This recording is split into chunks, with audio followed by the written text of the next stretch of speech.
aujourd'hui, je me retrouve à Senlis exactement. La ville qui malheureusement ne m'a pas laissé m'exprimer évidemment au niveau touristique. C'est dommage, il y avait un beau reportage à faire. En tout cas, là je suis avec donc un très cher ami venant du Kenya qui fait également des reportages. Je le laisse se présenter. Hello. Je m'appelle Victor, je suis Kenyan. So for guys, my name is Victor Chosen. I'm a YouTuber and I do stories also on TikTok. And I'm happy to meet my fellow TikToker and a YouTuber. You guys, it's very nice when you move around the world and you meet different people. You normally see them on TikTok. And to me, it's a big chance and opportunity also to be here in the 12th century place full of history. For you guys, I'm happy for everyone and also from the team. Ok, on vous attend ici. Au cachot. Au cachot. Remember the place is Lukasho. Avec plaisir. Et vous venez, hein, à plusieurs. Okay. Bonjour Peter. Et bonjour Laurent. Merci d'être passé au cachot. Avec grand plaisir. On a un réalisateur qui fait parler beaucoup de lui sur les réseaux sociaux, puisque c'est une vraie réussite pour toi. Je sais que tu as été très mal reçu à Senlis. Oh oui, tout à fait.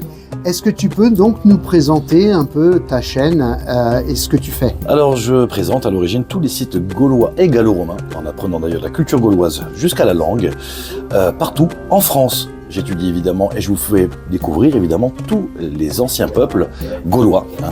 La Gaule, encore une fois, hein, c'est César qui l'a créé, hein, qui l'a nommé. À l'origine, ce ne sont que des peuples voisins, mais qui ont beaucoup commercé ensemble. N'hésitez pas à suivre le franc gaulois, vous verrez par vous-même.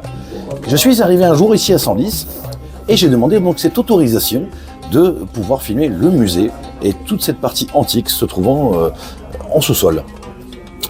L'autorisation a été acceptée. On m'a donc décrété décerné, je vous dirais même, une médiatrice culturelle à mes côtés afin de pouvoir présenter tous ces alentours, les murailles, les arènes il me semble, et surtout le musée. 2 jours avant le reportage, je reçois un mail sans explication et sans excuse, me refusant tout accès. Je n'ai pas du tout compris. Alors moi, actuellement, j'ai jusqu'à 300 000 autres personnes en direct. Je fais ça gracieusement. Et mon but, évidemment, est de faire la promotion de tous les sites pour garder notre côté culturel, notre identité.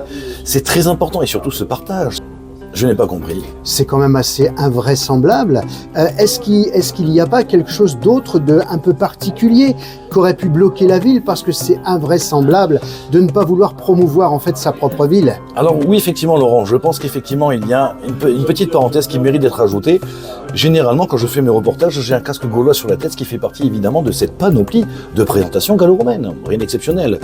Mais je pense que beaucoup de personnes sont très arriérées, voire étriquées aujourd'hui, perdues dans une certaine politique et ne souhaitent pas surtout être de près ou de loin assimilées. Alors que moi je ne fais ni politique ni religion. Les personnes quand même se renseignent un minimum, c'est la moindre des choses de se renseigner. Quand une personne vous présente une certaine publicité, gracieuse d'ailleurs, c'est la moindre des choses évidemment, et de pouvoir se renseigner sur la source et les fonds. Par définition, oui, je pense que j'ai été jugé au niveau politique, alors que je n'en parle jamais et je ne fais ni politique ni religion.